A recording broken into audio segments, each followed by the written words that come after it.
Wakil Menteri Sosial Agus Jabo Priyono meresmikan Sekolah Rakyat Dasar 2 Solo. Sekolah tersebut terletak di Balai Pelatihan Vokasi dan Produktivitas atau BPVP Solo.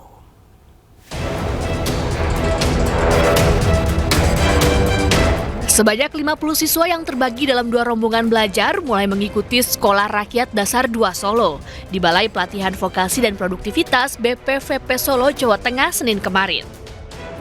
Masa pengenalan lingkungan sekolah secara resmi dibuka oleh Wakil Menteri Sosial Agus Jabo Priyono.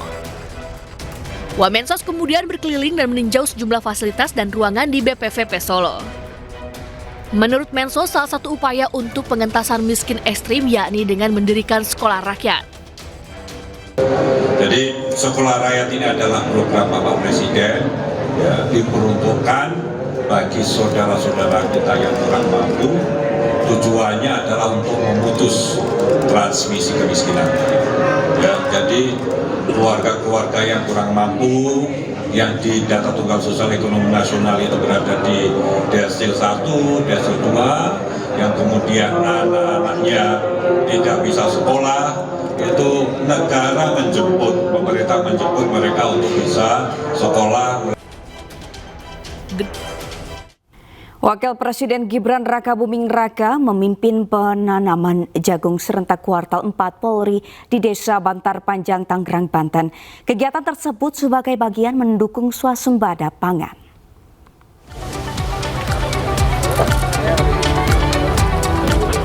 Didampingi Kapolri Listio Sigit Prabowo dan sejumlah menteri, Wakil Presiden Gibran Rakabuming Raka menghadiri kegiatan penanaman jagung serentak kuartal 4 tahun 2025 di Desa Bantar Panjang, Tiga Raksa, Tangerang.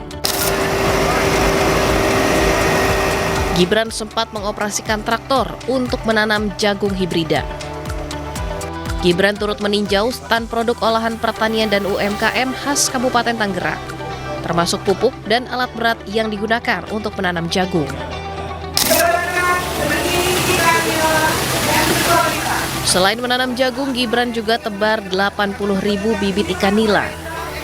Kegiatan ini sebagai bagian dari program nasional ketahanan pangan yang bertujuan memperkuat kemandirian pangan sekaligus tingkatkan kesejahteraan masyarakat.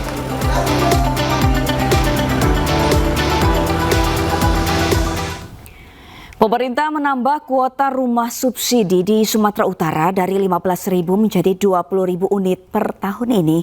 Rumah diperuntukkan bagi masyarakat berpenghasilan rendah.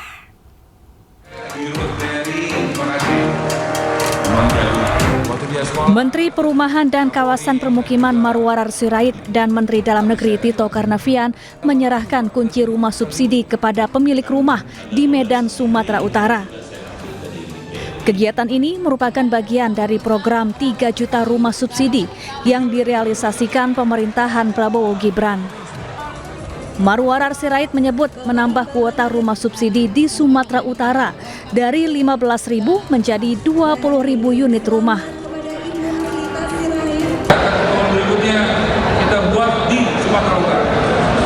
Apalagi nanti sudah naikkan kuotanya, tahun ini tinggal 2 bulan setengah. Saya sudah naikkan dari 15.000 jadi 20.000. Tahun depan Abu Bibi minta 25.000, tadi saya sudah perintahkan 25.000 buat Sumatera Utara. Penambahan kuota ini diharapkan bermanfaat bagi para pengembang, kontraktor, dan penjual bahan bangunan di Sumatera Utara, sehingga perputaran ekonomi masyarakat akan meningkat. Dari Medan, Sumatera Utara, Aminur Rashid, iNews melaporkan. Pemirsa, kualitas udara di Indonesia memprihatinkan, bahkan sejumlah daerah terdeteksi kondisi udara buruk sekali. Langkah tegas akan diambil pemerintah, salah satunya membakar sampah tanpa izin akan dipidana.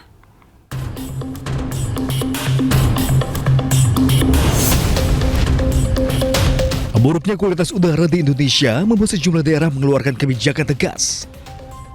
Di Tangerang, Banten, sanksi tegas akan diberikan bagi warga yang kedapatan membakar sampah tanpa izin. Tak hanya itu, kampanye hidup bersih juga mulai digalakan di sekolah-sekolah di Banten. Tiap kecamatan pun diminta untuk sediakan tempat pengolahan sampah. Di samping juga edukasi terkait dengan anak didik kita, terkait dengan tadi Langit Biru juga upaya dalam mensegarkan udara yang ada di Kabupaten Tangerang, pencemaran udara kita menghindari itu. Tidak hanya Banten, buruknya kualitas udara juga terjadi di sejumlah wilayah. Hari ini, kota Surabaya, Jawa Timur menduduki posisi pertama daerah dengan kondisi udara tidak sehat. Sementara di Provinsi Banten, ada 2 kota yang kondisi udaranya tidak sehat, yaitu Serpong dan Tangerang Selatan. Kota Jambi berada di posisi keempat kota dengan kualitas udara buruk. Kota Tangerang sendiri hari ini berada di posisi 10 dengan polusi udara sedang. Tim Liputan iNews melaporkan. Pemerintah Indonesia resmi tidak keluarkan visa untuk atlet senam Israel. Keputusan ini diambil lantaran hingga kini Indonesia tidak memiliki hubungan diplomatik dengan Israel.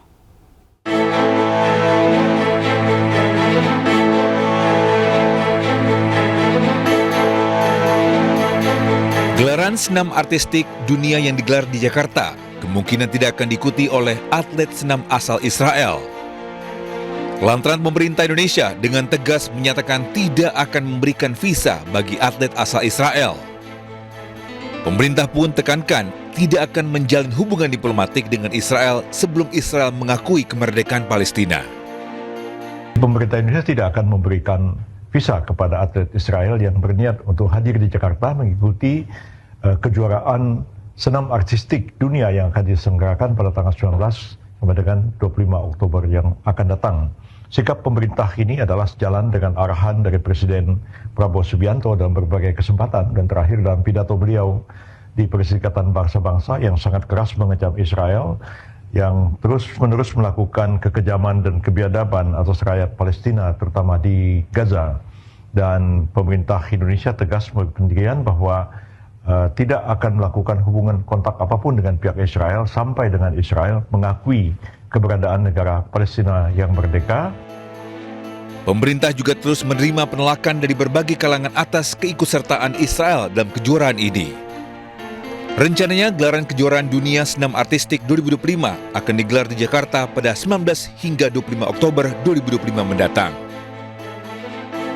Tim Liputan iNews melaporkan. Kekalahan Indonesia dari Arab Saudi menjadi sorotan.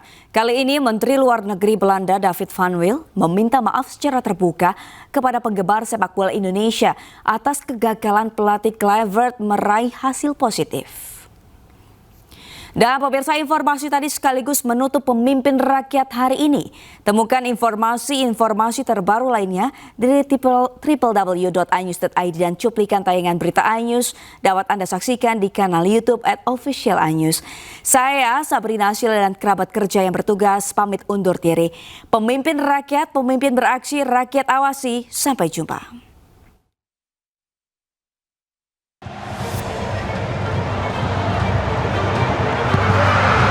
Langkah Indonesia menuju Piala Dunia 2026 menjadi berat usai kalah tipis 2-3 atas Arab Saudi dalam putaran keempat kualifikasi Piala Dunia 2026. Kekalahan ini membuat pelatih timnas Indonesia asal Belanda Patrick Kluivert menjadi sorotan.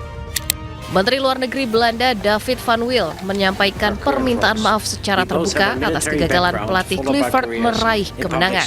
Yesterday, Indonesia played an important match with none other than Patrick Kluivert as your national coach.